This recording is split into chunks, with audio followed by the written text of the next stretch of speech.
Hello everyone, I'm here today to do a review on Transformers, War for Cybertron, Netflix, Sparkless, Seeker, and, Sparkless Seeker and his little mini-cons. Let me get his box over here so I can actually look at it. Give me a quick moment. So Sparkless Seeker and Sparkless Singe and Caliburst.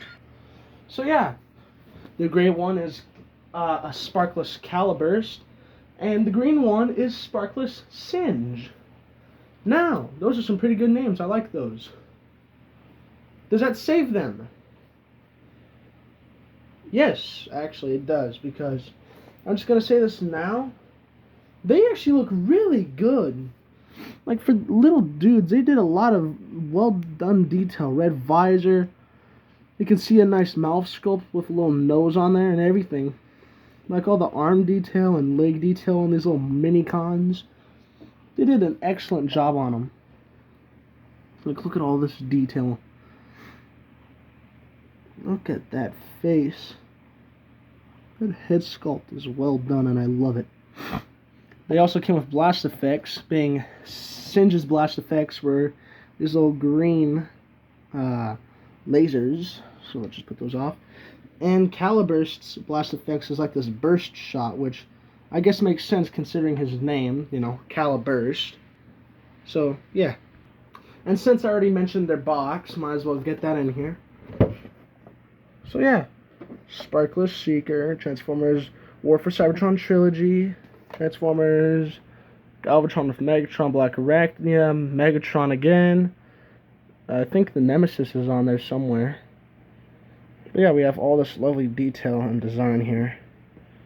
And then, this is where we got to see everything. You'll be seeing the robot mode in just a bit, so yeah.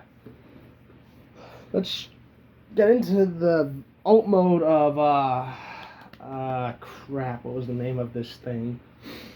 Tetrajet, there we go. It's a Tetrajet. Yeah, let's get into the Tetrajet. It has this lovely nougat kind of like brown color here for the windshield and like back windows, chest windows. And what's cool is it's actually like a translucent piece of plastic. Can you really tell when it's the window right here? No, not really. You can't really tell until bring it up here like so. Then you can see that translucent color there. I like it a lot.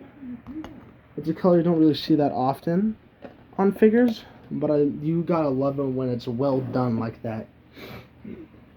You also have just all this robot hang off on the back. I mean, even for this is really well done, considering the thrust, which just had the arms and legs. The legs actually hid pretty well, while the arms just kind of hanged down. So, yeah. We also have 3 ports in the back, along with another 2 that are built into the feet of the figure. Kind of like a little blast effects ports. So, you could have them like blasting off just like...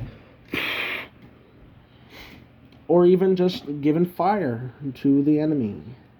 Like so. Bam! But yeah. I guess that's kind of it for the... Oh, wait, no. We also have these lovely, well-painted Decepticon logos, like this battle damage scratch paint design for the Decepticon logos, and, I can't talk about this design without talking about, like, the mixture between brown and, I want to say olive green, could be swamp green, depends on your... I think this is swamp green, but, like, this wear and tear of, like, black to green, then brown, like... It is just done very well, and you gotta love it when it's done well. So, yeah. Before I get into this dude's transformation, we're gonna transform these 2 dudes first. So, we want to start with the backpack here, fold it up, connect his feet together, then pull up this piece right here, which is basically his waist, pull it up, then bend his legs down. At the end of his feet, these little toes, they have little tabs here that peg into these little slots right here and here, like so. Just want to make sure those go in well. And now we have these little tabs on his arms that slide into these tabs on his hips or thighs. Thighs, I want to say hips. I could be wrong. It's not the first time. But yeah, we have our Sparkless Singe. Now, you do something very similar with the legs and arms, but a different configuration. Fold up the back, but then instead of pulling forward, you want to pull backwards with this dude. Not too far backwards though, because you couldn't get it off just a bit at a slight angle. So when it all tabs together, kind of results in this type of blaster here. There's also a little porthole at the bottom. You might be asking yourself, what's the porthole for?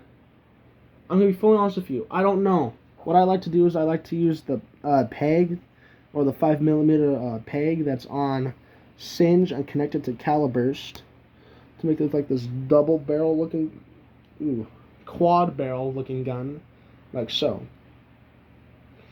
Does it look ugly? Oh, for sure it does. Is it worth it? Depends on your opinion. To me, it is. I was about to say, the main selling point, unfortunately, to me, was the blast effects. And also just me finally getting my hands on a Siege Tetrajet. That's the only reason why I bought this set. To get the blast effects, which was the main reason. And the Tetrajet Minicon were just kind of like bonuses. It was worth it, though. I mean, I liked it. That also reminds me. I got the Optimus Primal and Rat Trap one as well. So, I don't have their box. I threw it out the same day I got them. When I first got them, as I just said. So, yeah. No more box. So, I might do a review on those two a bit later on. Maybe next month. Who knows? Maybe not at all. Definitely a review on Rat Trap, though. Might do a bite-sized review if I don't do their full review. Don't know why I'm talking about Beast Wars now. But yeah. Now that we got our Battle Masters transformed, let's get our Tetrajet transformed. First step, remove the rifles. Why do I call them rifles? Because they have a scope on them. Or at least I think that's a scope. Whatever it is, I don't really care whatever it is. I just gotta call it a rifle because, again, this looks like a scope right here. But yeah, then with that you want to untab this front chest panel here, like so. Don't do it too hard though, or you will pop it off like this. Luckily for you, it's just like a simple peg back in, since it's more like a friction joints, kinda. I think that's the right word, friction joints. I'm not sure anymore. Then you want to pull down on this thruster, pull it up, then bring it down to the back, like so. Then you want to untab these little parts here on the sides, so the little pegs on the sides right here are outside, like so. Hold on to the arms down here and pull up. These little tabs right here and here, plug in these slots right here and here.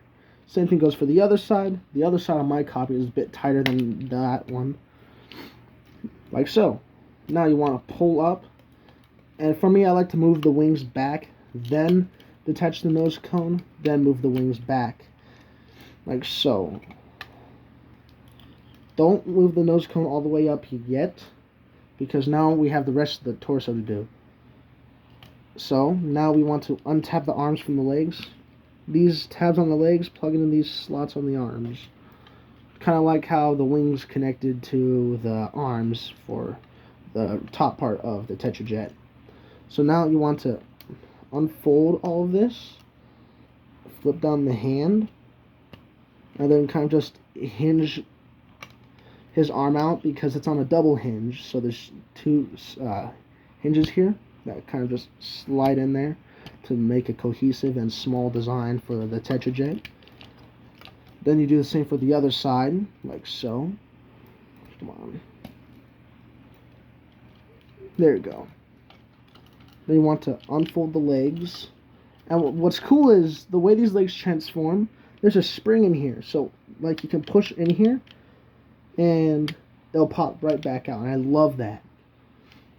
Then you want to rotate the waist around, but if this is in the way like so, you just want to move it forward, then rotate his waist around. It's a simple thing that, everyone should know to do, but still, if you don't, then you want to fold his little toes and heels up from his thrusters, like so. Fold down the chest, pull up the head. Then you want to complete the nose cones by pulling them all the way up.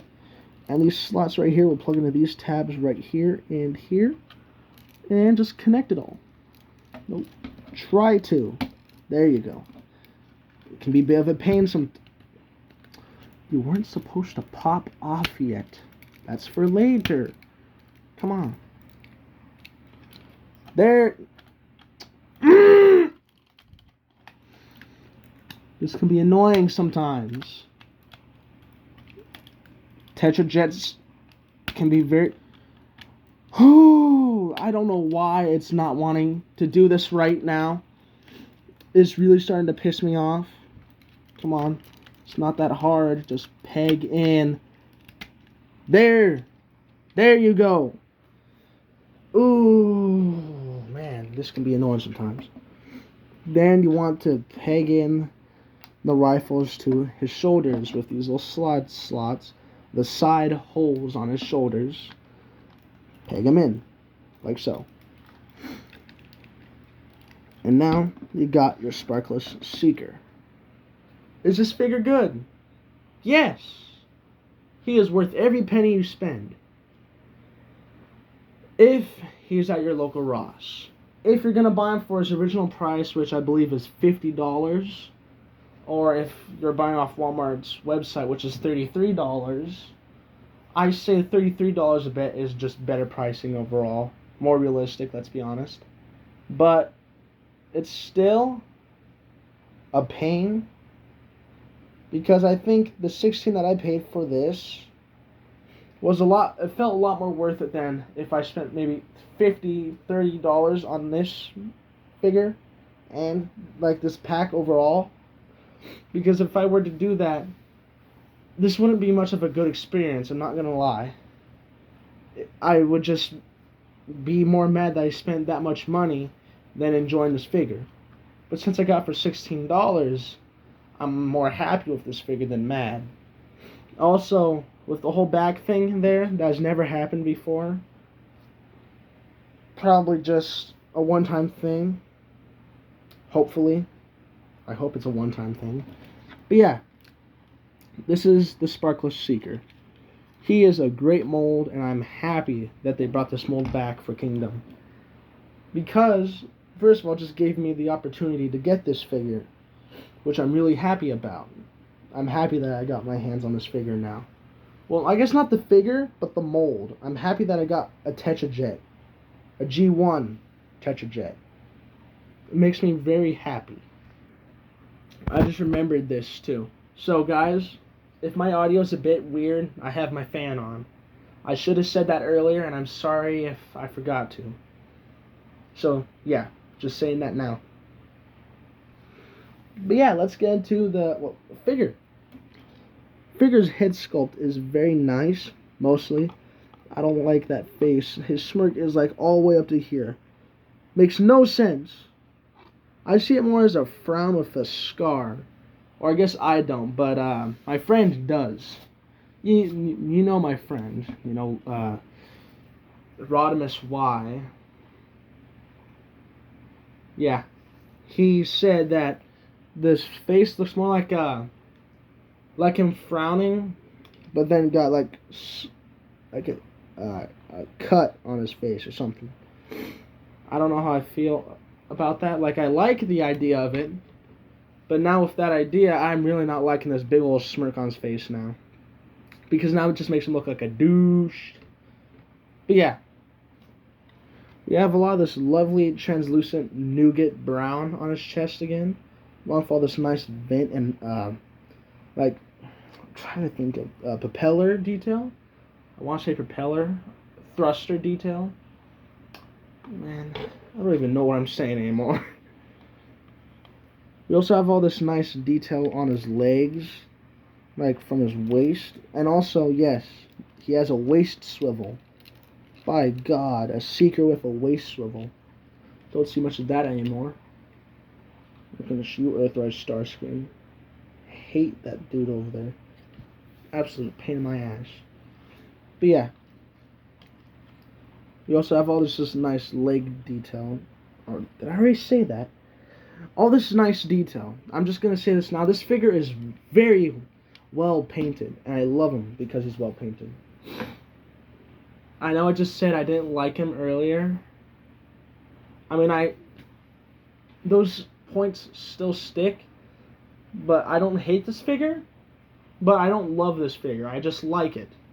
I like the figure, but I don't love it, but I don't hate it. So I just like it. The paint is well done.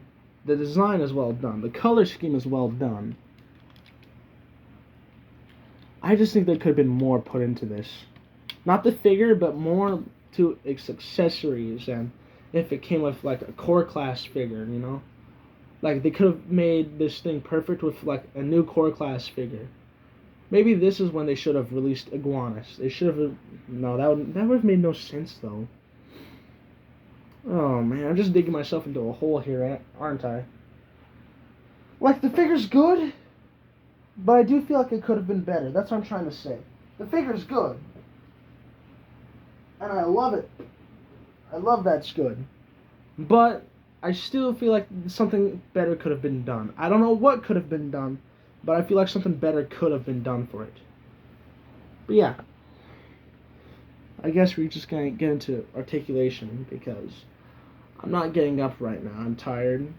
I'm just going to pump this video out now, upload it, go to bed. You know, your usual routine. So yeah, let's get into articulation. His head's on a ball joint, full 360. Head can look up that far if you utilize his hinge, up that far if you just use the ball joint, down that far you utilize a ball joint, head tilt left to right, arms go up that far, down that far. If you move his wings back, and yes, they are on a hinge as well, if you move his wings back, his arms can go back and just a hole all the way around that far. They're also on a butterfly joint due to transformation, so they can move forward, a bit back, you know, your neutral stance right there. He also has a bicep rotation. Due to his transformation as well, he also has a double arm elbow bend. And if you want, you could just push it in and give him short, stubby arms like this. He also has just a normal elbow bend as well. He has a wrist rotation, what was surprising to me because of how it transforms. They could have easily done this with so many other figures. They could have easily given them wrist rotations. That makes me mad that they didn't. But yeah, we have our waist rotation. You can't go full 360 unless you untab the backpack. You know, I was gonna get into this anyways.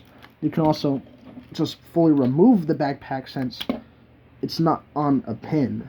You can easily remove the backpack, which just kind of leaves this shell. The Tetrajet is kind of a shell former. So, you know, just gonna put that out there now. But that results in this just basic looking figure. But yeah, if you move this piece up, you get your full 360 rotation. Without the backpack, legs can go back that far, forward that far. Knee can bend back this far, but if you utilize this piece right here, it can go even further in, like so. Knee can go just a bit forward. Bit of an ankle pivot here. Foot can move forward this far and back this far. And just your basic ankle pivot. And now, without his backpack, I want to show you guys something. You can have both figures, or both alt modes, just like this. Because since he is still basically a shell former, I mean, it doesn't have as much mass as it should now.